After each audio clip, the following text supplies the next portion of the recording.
53-year-old John Glady of Ravenswood, West Virginia, started his life of addiction in his hometown of Cleveland, Ohio. He was a successful chef there until a disabling neuromuscular disease and numerous encounters with alcohol, cocaine, and the legal system landed him in prison.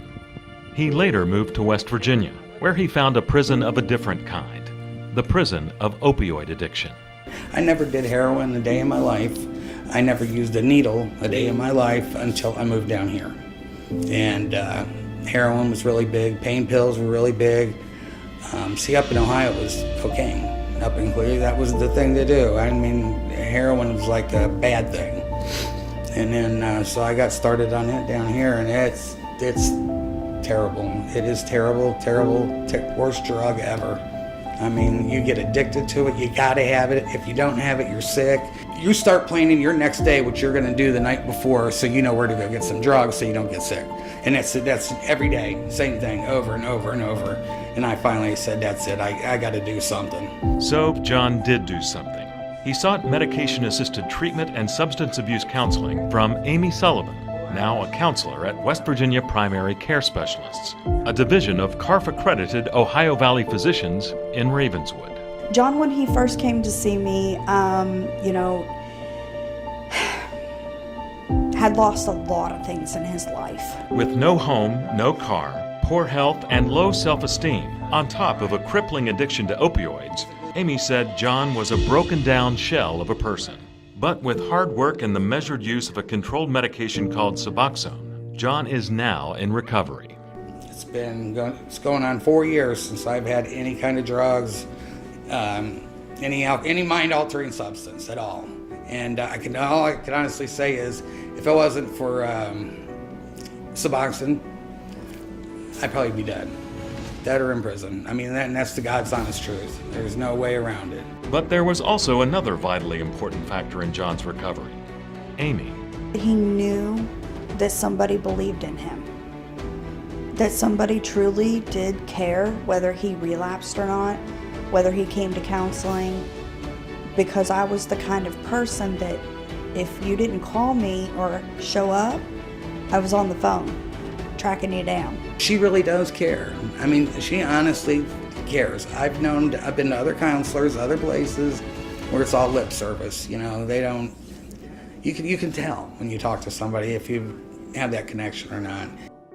And that connection helped John understand and deal with the underlying issues that led to his addiction. I wouldn't want to go and do the Suboxone the rest of my life if I had to without counseling. I wouldn't want to just, you know what I mean? Because I really need that. Those two go together.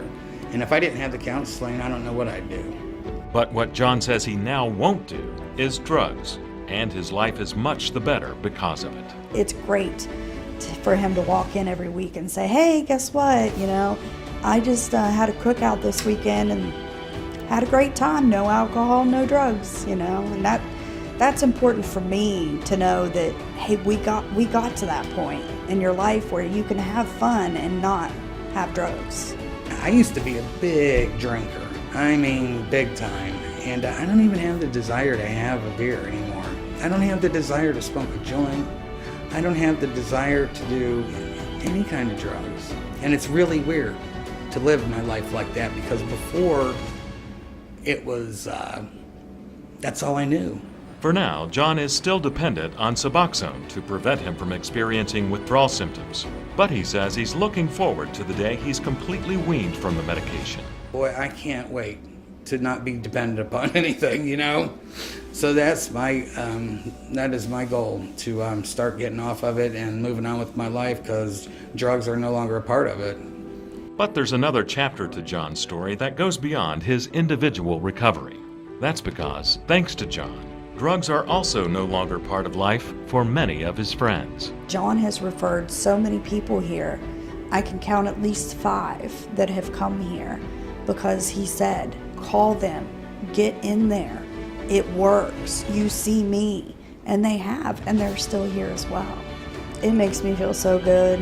I mean, it really does, because I know that I am helping not just that individual person, but I'm helping the community and I'm helping the epidemic, because now we have one less person out there it's going to pass away, potentially.